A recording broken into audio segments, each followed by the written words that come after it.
like a teeny bopper. This shit hits abusive fathers. Drink shit like I clogged the toilet. Pushing niggas in they lockers. Niggas thought I died, but I'm back. Feel like Mr. Hopper. Bitch, this my new season. Hello everybody, Jord here. I am where all four parts of my apartment connects. Got the kitchen, my bedroom's over there, the living room, and the dining room's over there. Sorry, my clothes are drying on the table. So I just rewatched Avatar: The Last Airbender. A 10-month-long journey of a kid who never wanted to be the Avatar, forced to save the world from an oppressive Fire Lord. The most advanced nations creating weapons of destruction, yet still communicating with bird messengers. I also rewatched its sequel series, Legend of Korra, a journey spanning across 5 years of a teen Avatar's life. Documenting the complications of a new world, there are cars, sports, culture. Bending styles seem more similar, powers that were once unknown are taught in schools. The Avatar has to deal with the media, and although both shows of course share the same heart, they are so stylistically different, and that's why I love and respect both of them. Yet they share a very interesting trait.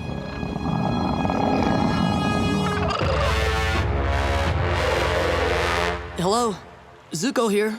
Antagonists are a way to challenge a show's ideologies and themes. I'll give you a minor example here first. Meet the Hei Bai. The Hei Bai appears in Season 1, Episode 7 of the Avatar series. Its forest destroyed in the wake of the Fire Nation's takeover. We actually see this forest at the beginning of the episode, and Aang feels devastated. He feels it's his responsibility to protect the forest. Are you ready to be cheered up? No. Ow! But that's when Katara shows him an acorn, telling Aang that the forest will one day regrow. Aang cheers up and the crew stumbles upon a small Earth Kingdom town, and holy shit, Aang, behind you! You must be the Hei Bai spirit. My name is... Subscribe to Jord, I'm Hei Bai. The Hei Bai is the first ever spirit we've seen in the Avatar series.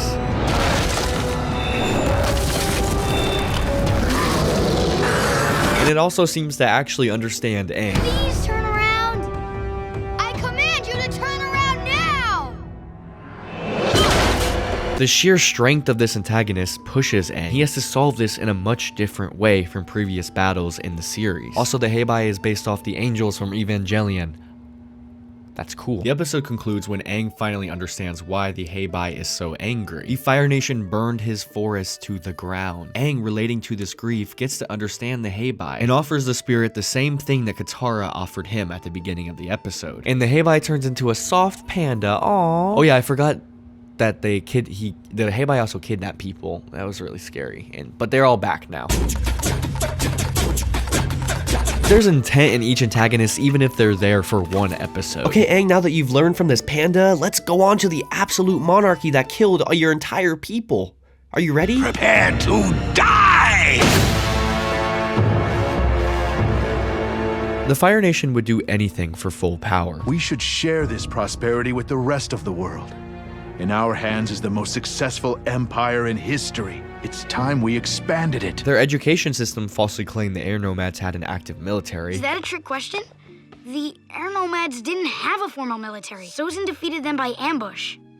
They destroyed libraries of information. They have school children pledged to their nation every day. With my mind, I seek ways to better my country. And with my feet, Firebenders. The qualities of their regime very much ties back to Imperial Japan, but and I don't know, it reminds me of another country too. I have all the power in the world! Basically, the Fire Nation wanted to destroy and just rule everything. Which, you know, may make you believe that this is actually a really simple villain. In a modern world with complex antagonists, one of the greatest complex being in this show, Ozai definitely seems simple. But that's what they want you to think. I mean, look at this last clip I showed you. This dude straight up, like, deserves to die. I did not deserve to exist in this world, in my world! He is pure evil. And I've only had to use violence for necessary defense. And I've certainly never used it to take a life. I feel a lot of people may misremember or misconstrue why Aang doesn't want to kill Ozai. I feel like they may think that Aang physically couldn't kill Ozai, as in like he was too weak to do it. But I think Aang believes that killing Ozai would still allow him to win. The Fire Nation killed all of Aang's people. He is quite literally the last of their kind. The monks always taught me that all life is sacred.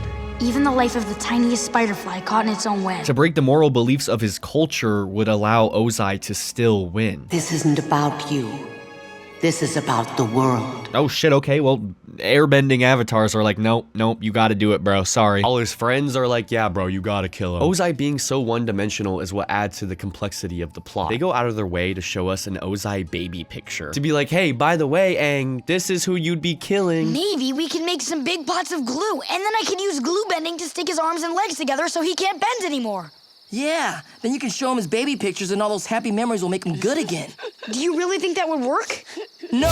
The protagonists and antagonists in this series work together like yin and yang, creating an entirely different ending to the one anyone foresaw, resulting in an even worse punishment for someone like Ozai. I took away your firebending. You can't use it to hurt or threaten anyone else ever again. I am the Phoenix King.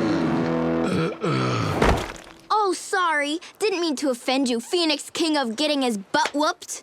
Yeah! Or how about King of the guys who don't win?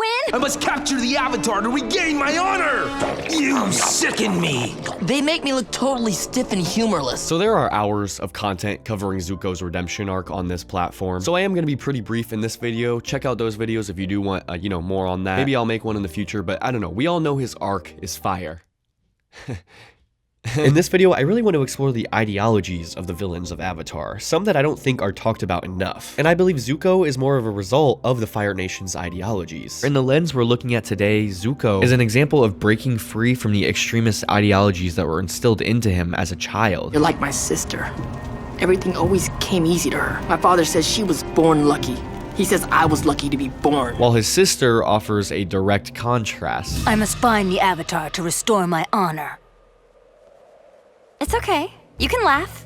It's funny. One who never broke free from the reins of manipulation. Basically, Zuko went woke and Azula didn't. Probably that goddamn communist uncle of his.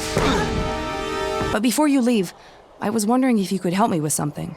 I was often Aang's counsel, and I'd love to be yours. The Legend of Korra seems like a forgotten middle child at times. The original series was so lean, the studio seemed to have more control over Korra. But without a doubt, Legend of Korra makes an effort to differ from its original series, something I can respect out of it. Korra features many villains throughout the series, rather than one central one. And Legend of Korra also holds one of the most interesting villains to me in the series. I heard this was the place to come if you're a new airbender. Well, a couple of weeks ago, I woke up and suddenly I could do this.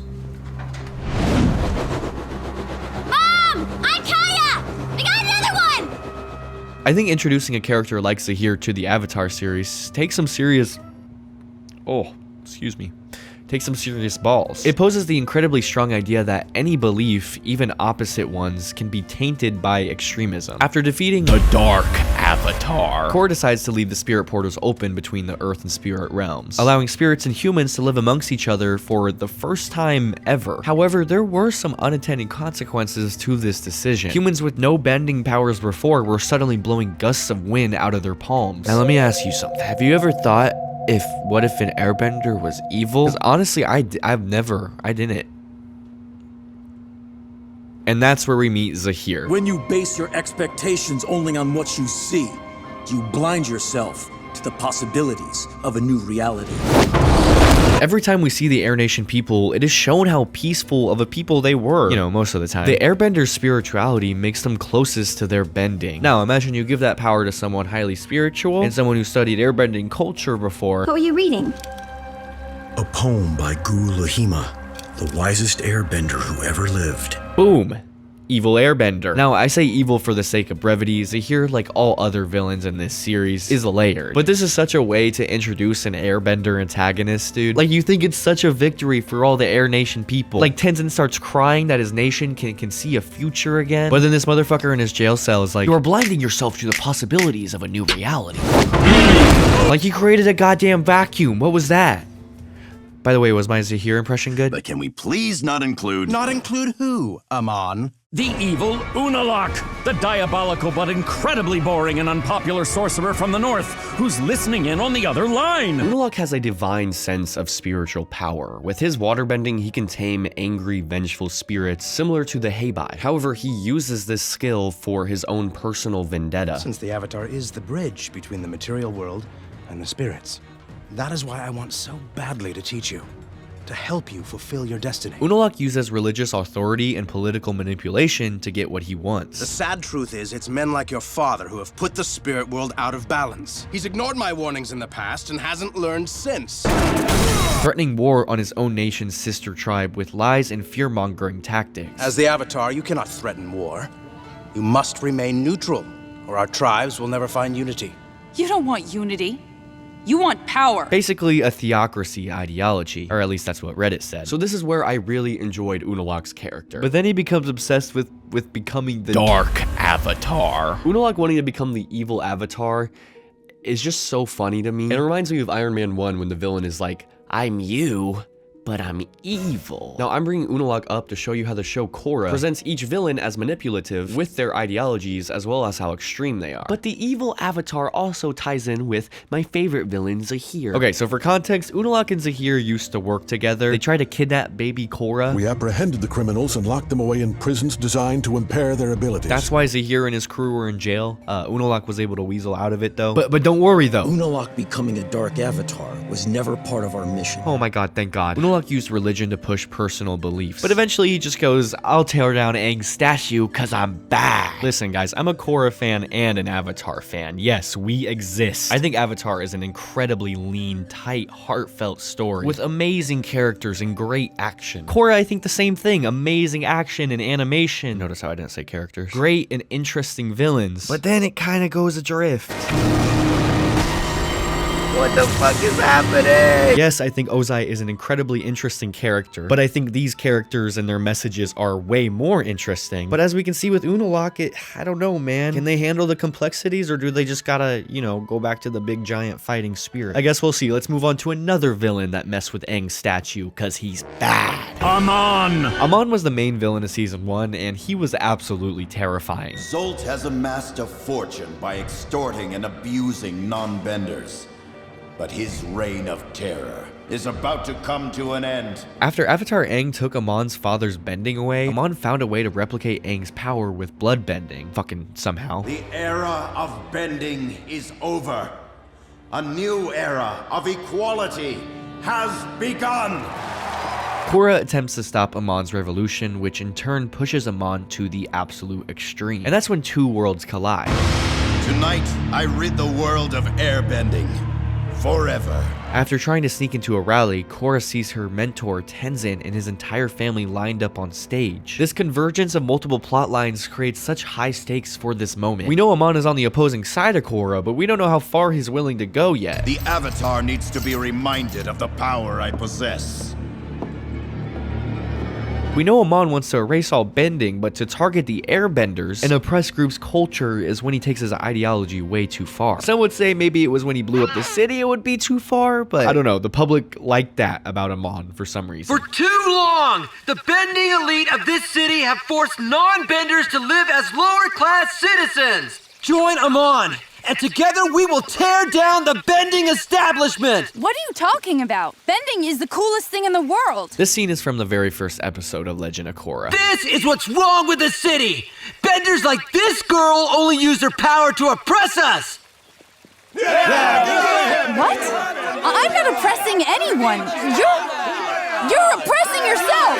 That didn't even make sense! This scene's point seems to be to plant a seed of inequality in the viewer's head. It makes you think like, yeah, wait, it would kind of suck to be a non-bender. There's sports you cannot participate in, countless jobs you cannot get. The story purposely shows you this inequality playing out before your eyes.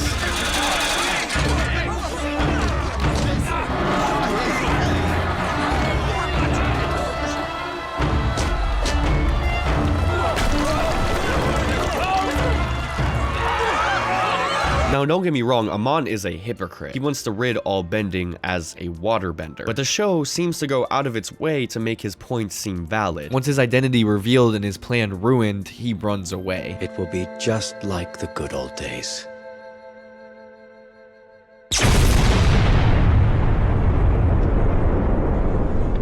And after his death, these protesters never show up again. Non-bending versus bending is never a problem. Everything is fixed and oppression is solved. Please help us.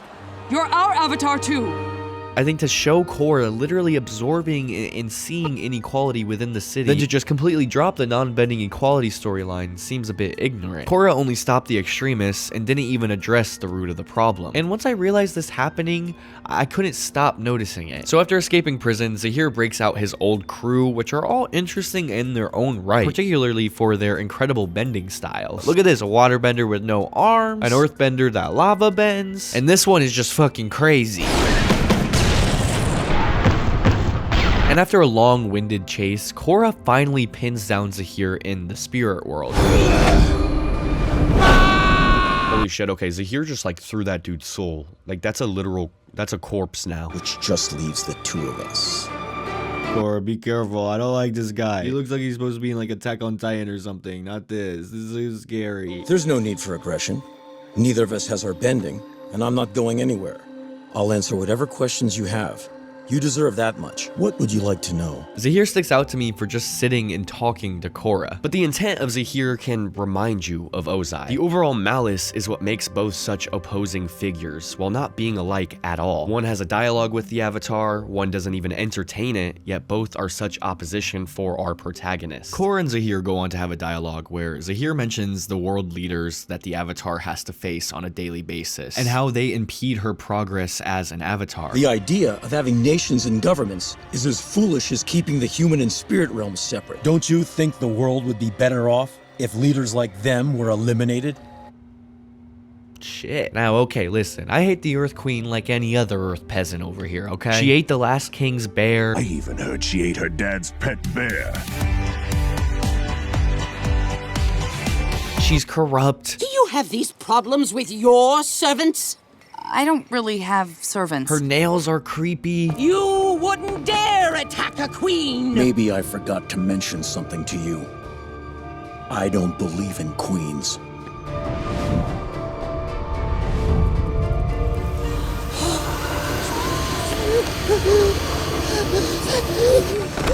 You think freedom is something that you can give or take on a whim. But to your people, freedom is just as essential as air. A part of me was like, okay, Zaheer, okay. I'm not here to take over the Earth Kingdom. I think you've had enough of leaders telling you what to do. It's time for you to find your own path. No longer will you be oppressed by tyrants. From now on, you are free! Zaheer has the opposite goal of Ozai. Ozai wants to destroy and rule everything. Zaheer wants to destroy rulers and free everything. I think that's why Zaheer takes some balls to add. They are tackling completely opposite ideologies, authoritarian and anarchist, while showing how both, when driven to the extreme, will lead to chaos. But after this event happens and the series progresses, Zaheer's extreme view on anarchy gets pushed more and more to its limits, making me question the notions on if I agree. Later on, Zaheer threatens to wipe out the new Airbenders as a ploy to capture Korra. And he's serious. He literally calls for it at one point. Wipe them out! No! Wait! Now, okay, technically Tenzin was the only one locked up here. The one waterbender, you know, made a bunch of fake airbenders. It was a ploy to get Korra to turn herself in. I truly don't think Zaheer's intention was ever to kill the airbenders, even though he does have them all locked away. I think the point the show is trying to tell us is that Zaheer, like all other villains in this series, will manipulate for power. He's presented as intentional and different from the other villains, though falls into the same cyclical pattern of power taking over morals, thus needing to be stopped. Zaheer has a deep respect for the Air Nation culture. He even says this to Tenzin. It's a pleasure to finally meet a true airbending master. Something I think is really cool for his character.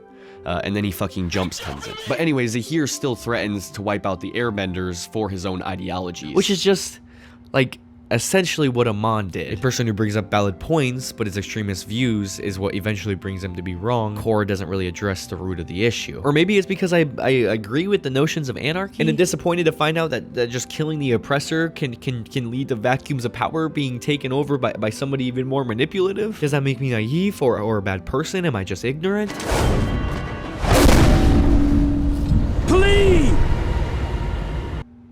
Did she just fucking die? Empty and become wind. No! Stop!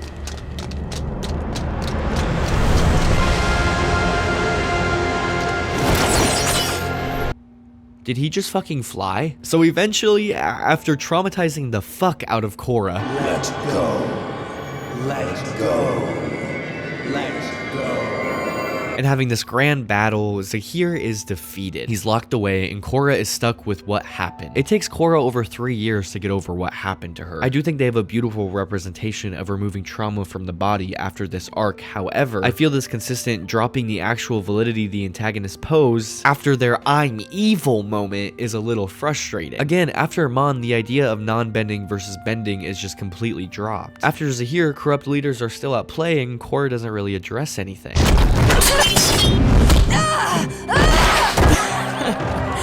Looks like the Avatar is a little off her game. It's clear Kuvira is an example of power being taken advantage of after the result of Zaheer's actions, posing another criticism to his extremist views. And of course, Kuvira is a liar and a manipulator. Listen, remember, all the villains in this series are extreme. However, this also poses what makes Kuvira so dangerous: her power of manipulation, which I thoroughly enjoy. I think it poses a good point as to what happens within utter chaos. Someone smarter and someone more manipulative would take corrupt power when change is not in order. Eventually, Zaheer even helps Korra deal with Kuvira, sharing his wisdom with his smooth voice. I learned to fly, but now I'm bound in chains. You have all the power in the world and the freedom to use it, but you choose to hold yourself down. I love his voice. What's unsatisfying is the problems these villains bring up are completely ignored. Yes, they are extreme and do not deserve the power they yearn for, but they bring up valid points that I feel Korra never really considers. It's like you open these can of worms and then Korra's never like, maybe non-benders are a little oppressed. You're oppressing yourself!